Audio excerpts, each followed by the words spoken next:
vamos falar de um tema muito ligado também, né, a necessidade de capital de giro. Já falamos da demonstração de fluxo de caixa, né, quer dizer, a contabilidade ela tem nas suas demonstrações mais importantes o balanço patrimonial e a demonstração de resultado de exercício, e há algum tempo tem se voltado, né, para o caixa, né, pela importância que tem essa capacidade, né, de pagamento. Então a DFC, demonstração de fluxo de caixa, se tornou também uma das demonstrações importantes, né? E dentro dessa ideia também analisar a necessidade de capital de giro. Já enveredando pela área da administração financeira, mas é a contribuição que a contabilidade pode para a própria administração do caixa da empresa. Então o objetivo nosso é esse, né? Apresentar metodologias para a apuração da necessidade de capital de giro. Bom, então a necessidade de capital de giro, né? A gente tem aí NCG, né? É em função do ciclo de caixa da empresa. Quando o ciclo de caixa é longo, a necessidade de capital de giro é maior, né? E vice-versa. Assim, a redução do ciclo de caixa, em resumo, significa receber mais cedo e pagar mais tarde. E deve ser uma meta da administração financeira. Eu sempre uso um jargão, né? Uma historinha, na verdade, que Salim chegou, né? Alguém chegou para cobrar Salim, e aí perguntou, né, se Salim estava, ele disse que Salim tinha saído. Aí a pessoa falou, não, na verdade eu vim pagar. Aí falou, não, Salim sou eu. Ou seja, receber o mais rápido possível e pagar o mais distante possível. E a gente sabe, né, o que é, na verdade, essa capacidade de pagamento. Está envolvendo aqui o circulante, né? O circulante, o que eu tenho no circulante, né, caixa, estoque, o que eu tenho a receber, as aplicações de curto prazo, né, com o que eu tenho a pagar, né, no circulante, fornecedores, salários a pagar, dívidas a pagar em geral, né, estão aqui no circulante.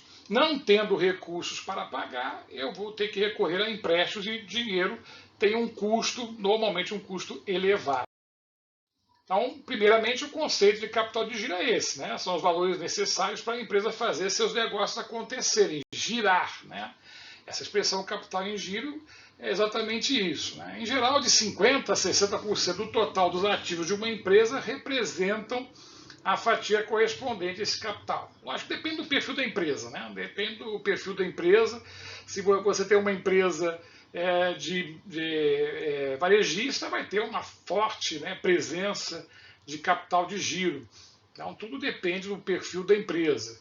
O capital de giro precisa ser acompanhado, né, e monitorado permanentemente, pois está sofrendo, né, um impacto de diversas mudanças no panorama econômico enfrentado pela empresa de forma contínua, né? O profissional que acompanha, o tesoureiro, né, contas a pagar, contas a receber, tem que haver um acompanhamento desses dois setores, se forem setores distintos, né, e a figura do tesoureiro ter um demonstrativo, né, com pagamentos e recebimentos dia a dia, para saber a posição do caixa dia a dia, né, no futuro, para saber quando vai a situação necessitar, né, de buscar recursos que estejam aplicados ou até buscar recursos, como eu disse, empréstimo ou outras soluções, né, fazer promoção na venda para poder aumentar seu caixa, é um recurso, né, pague à vista e tenha um desconto maior, justamente objetivando ter mais recurso. Ou seja, tudo faz parte de uma estratégia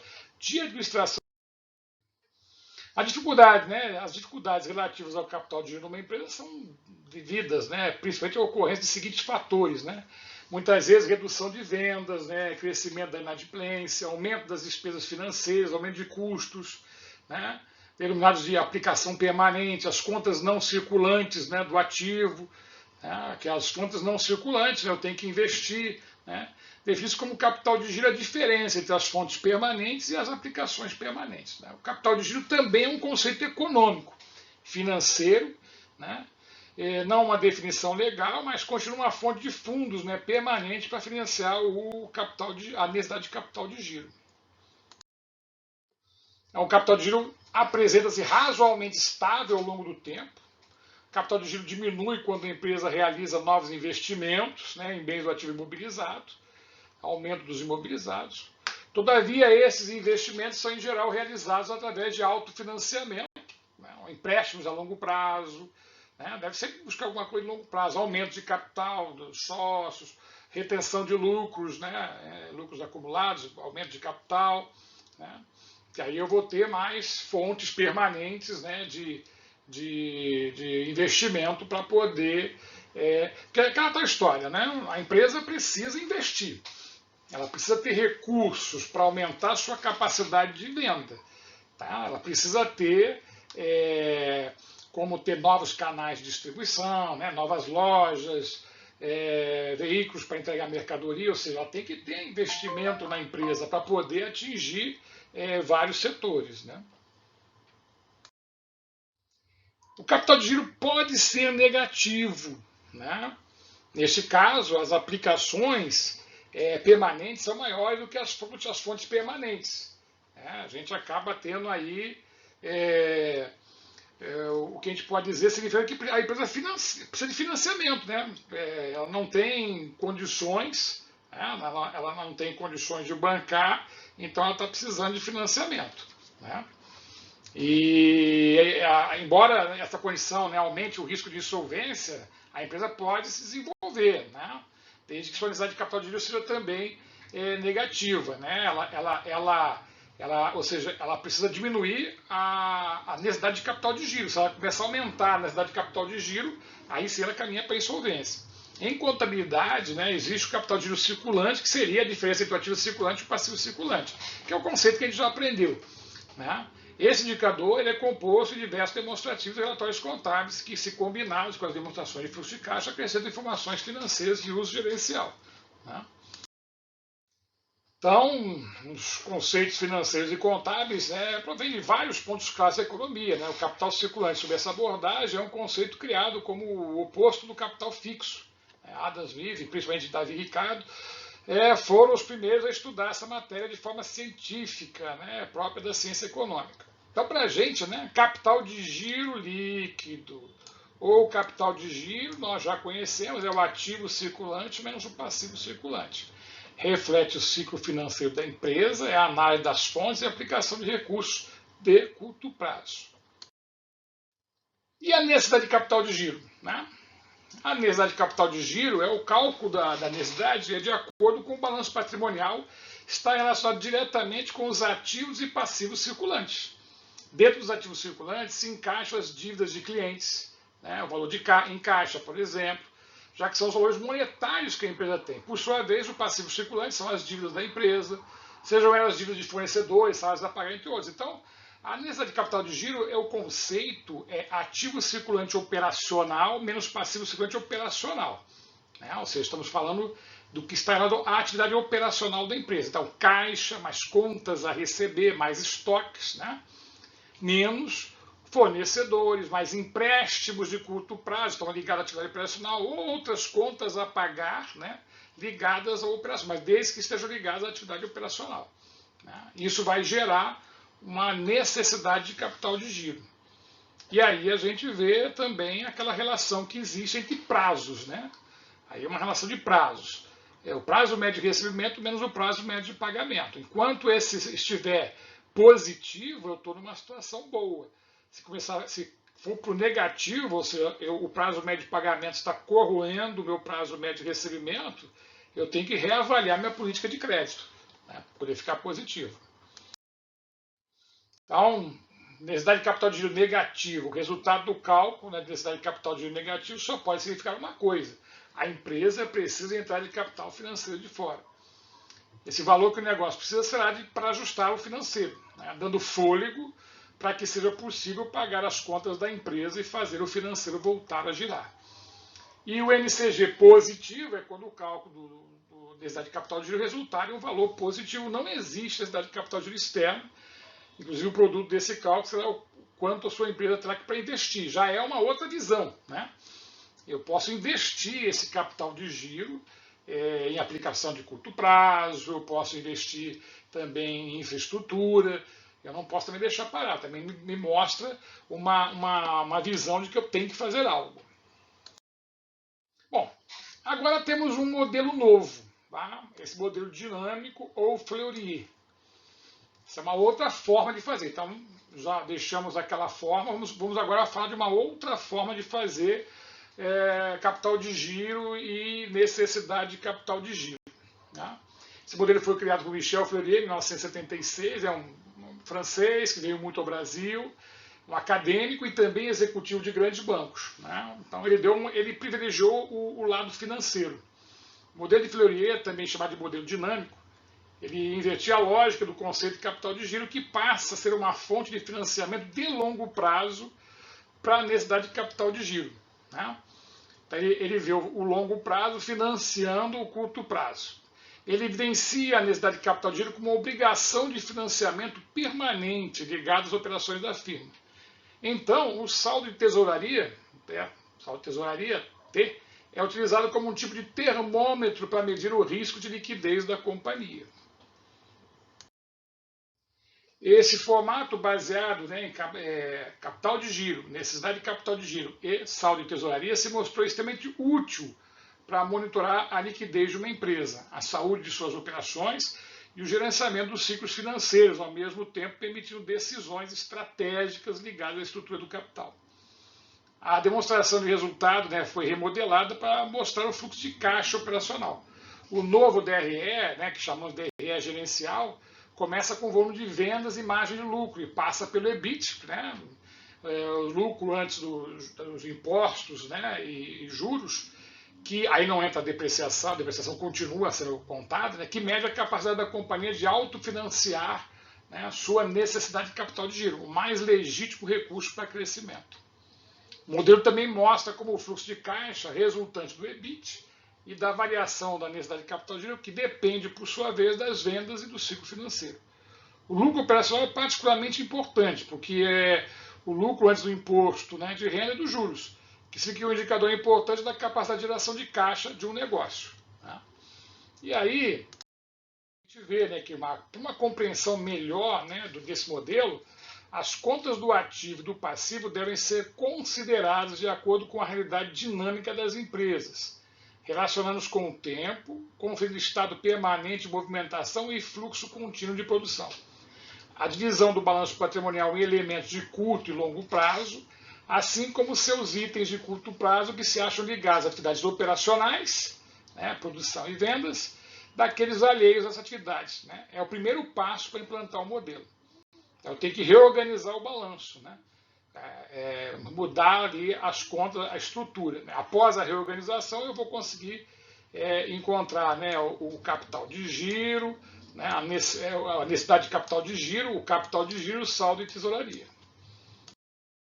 É importante, então, reclassificar as contas circulantes do balanço patrimonial, tanto do ativo como do passivo, em contas operacionais ou cíclicas e erráticas, ou circulantes financeiras.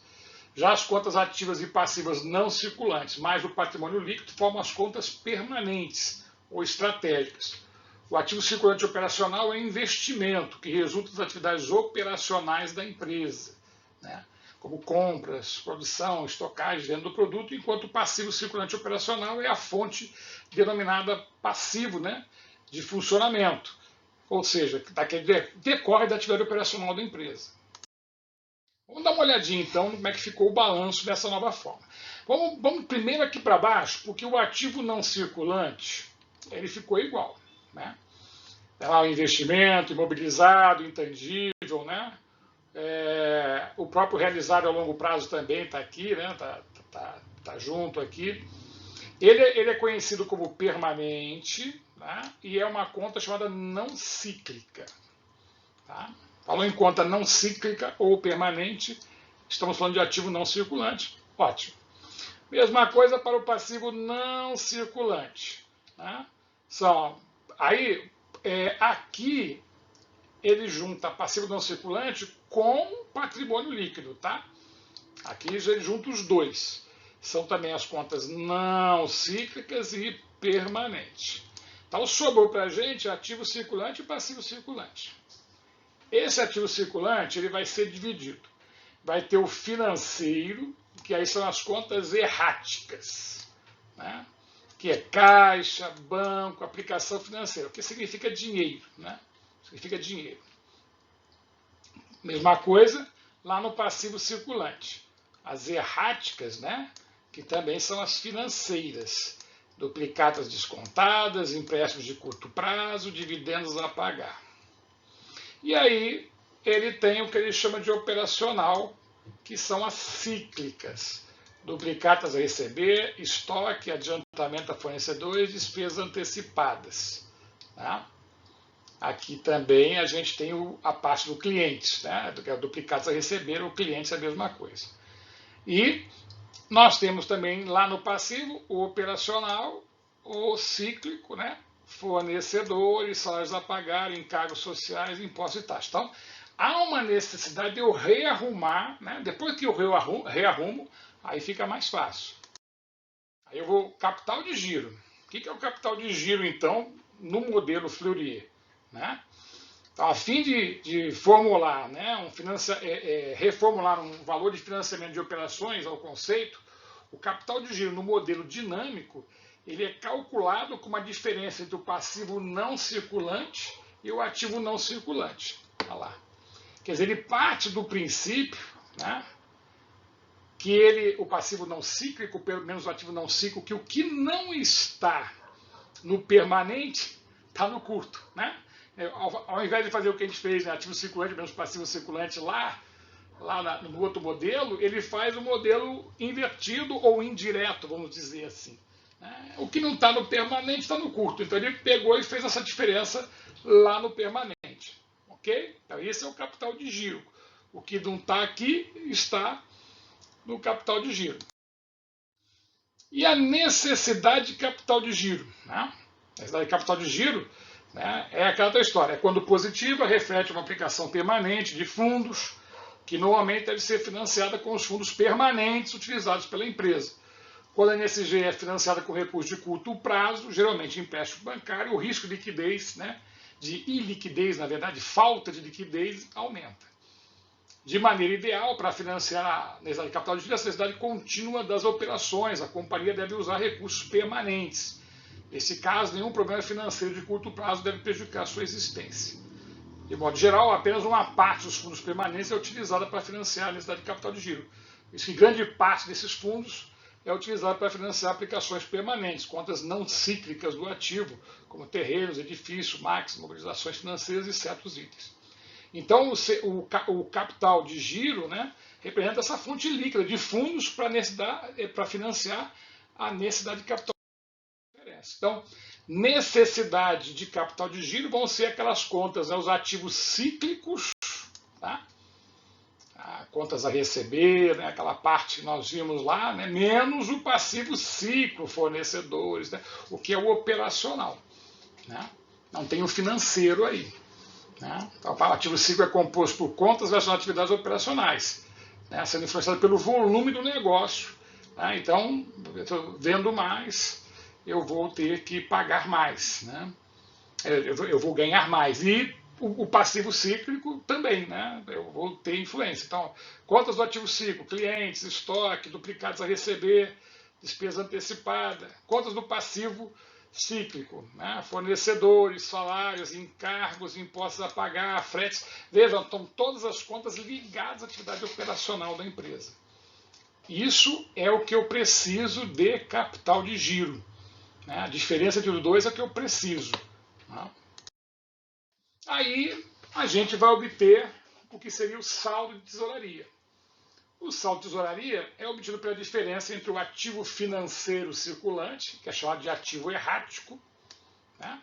E o passivo financeiro circulante, que é chamado de passivo errático. Perguntar por que é errático, né? Mas na verdade que foi esse o nome dado. Né? Que são as contas financeiras, né? São as contas que representam, né, dinheiro, o caixa, banco, né? A aplicação de curto prazo, do outro lado, empréstimos de curto prazo, né? Tudo que representa duplicado descontado, tudo que representa curto prazo financeiro. Esse vai ser o saldo, né, em tesouraria. Tá aqui, ativo errático menos passivo errático. Que também é nada mais, nada menos que o capital de giro menos a necessidade de capital de giro. Quer dizer, os dois vão ser a mesma coisa. O que ele mostra, né, a influência, né, das contas operacionais, das contas permanentes no fluxo de caixa, no financeiro. Né? Lógico, está tudo interligado da empresa, né? Tudo está interligado da empresa. É por isso que a contabilidade começou a se preocupar mais com o financeiro, porque sem o financeiro você quebra o restante. Né? Então é uma análise muito interessante que a gente tem, né, nesse modelo Fleurier, né, que passa a ser um pouco mais completo, né, do que simplesmente fazer lá o que nós fizemos no primeiro modelo, que era tirado do financeiro, ou ativo circulante menos passivo circulante. Então a gente deixa aí como referência até o site do modelo Fleurier, né, para quem quiser se aprofundar um pouquinho mais nessa parte. Não é uma atividade típica do contador, mas é interessante o contador ter essa dinâmica. Cada vez mais contabilidade e finanças estão no mesmo pacote. Né? Então, a administração financeira ela está junto com a contabilidade, vale muito a pena se aprofundar nesses dados. Né? Fica, né, pelas dúvidas, sugestões e críticas sobre o que foi apresentado.